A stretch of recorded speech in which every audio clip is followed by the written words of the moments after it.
অনেকেই জানতে চেয়েছেন অ্যাবজেরাস ভার্সন 4 এর ট্যাঙ্ক সেট কাভারে E20 লেখাটা এটা কেন থাকে। তো E20 হচ্ছে একটা ইথানল ব্র্যান্ডের ফুয়েল, যেখানে 20% ইথানল এবং 80% পেট্রোল থাকে। এটি ভারত বা অন্যান্য কিছু দেশে পরিবেশ বান্ধব ফুয়েল হিসাবে ব্যবহার হয়ে থাকে। E20 সুবিধা হচ্ছে কার্বন ও মনোক্সাইড ও হাইড্রোকার্বনের পরিমাণ অনেকটা কম থাকে এবং সাশ্রয়ী জ্বালানি। পেট্রোলের তুলনায় ইথানলের দাম কিছুটা কম হতে পারে এবং বাংলাদেশের প্রেক্ষাপটে এখনও সবগুলো ফুয়েল পাম্পে E20 ফুয়েল অ্যাভেলেবেল না।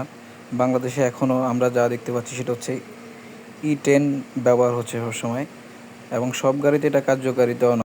শুধুমাত্র BS6 কিছু ইঞ্জিনে এই E20 ইথানল ফুয়েলটি ব্যবহারের জন্য কোম্পানিরা অনুমতি দিয়ে থাকে, যেমন FZX ভার্সন 4 এবং বেশ কিছু ইঞ্জিনে এই ব্র্যান্ডের ফুয়েলটি রিকমেন্ড করে থাকে কোম্পানি। আপনার বাইকে E20 ফুয়েল সাপোর্ট করে কিনা তার সার্ভিস ম্যানুয়াল দেখে নিশ্চিত হয়ে তারপর ব্যবহার করুন। সবাইকে অনেক ধন্যবাদ।